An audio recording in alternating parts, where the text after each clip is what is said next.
জিন্দাবাদ। ট্রাইব্যুনালের কাজ দ্রুত সম্পন্ন করতে হবে। জেলায় ট্রাইব্যুনাল সেন্টার খুলতে হবে। আত্মপক্ষ সমর্থনের সুযোগ দিয়ে পুনরায় শুনানিতে ডাকতে হবে। ভোটাধিকার সুরক্ষা সমন্বয় সমিতি জিন্দাবাদ।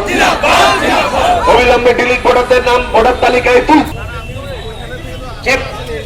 যেভাবে কেন্দ্রীয় নির্বাচন কমিশন এই পশ্চিমবাংলায় ভোটার তালিকা সংশোধনের নামে এদেশের বৈধ নাগরিকদের লক্ষ লক্ষ নাগরিকের নাম ভোটার তালিকা থেকে, আজকে এর বিরুদ্ধে গোটা পশ্চিমবাংলার শুভবুদ্ধি সম্পন্ন মানুষ যা আজকে দেশের বৈধ নাগরিক, যা দীর্ঘদিন ধরে তার বাপ ঠাকুরদার আমল থেকে এই দেশে বসবাস করছে, আজকে তাদেরকে কয়েকটি তুচ্ছ কারণ দেখিয়ে আজকে কেন্দ্রীয় নির্বাচন কমিশন কেন্দ্রীয় সরকারের অঙ্গুলি হেলনে আজকে লক্ষ লক্ষ লোকের নাম ভোটার থেকে ভোটার তালিকা বাদ দিয়ে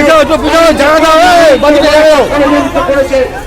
এর বিরুদ্ধে পশ্চিমবঙ্গের সর্বত্র সকলকে নিয়ে রাজ্যগতভাবে একটি কমিটি তৈরি হয়েছে, ভোটাধিকার সুরক্ষা সমন্বয় কমিটি।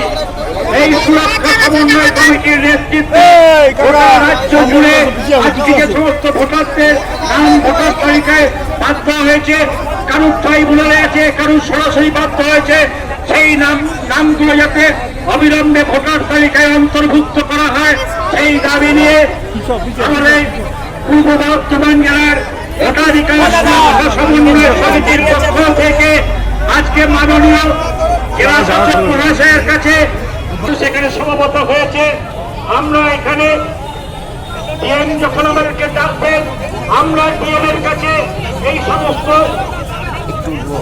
ভোটারদের আবেদনপত্র নিয়ে আমরা ডিএম এর সঙ্গে দেখা করব।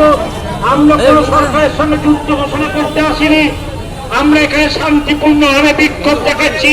আমাদের একটাই দাবি, যারা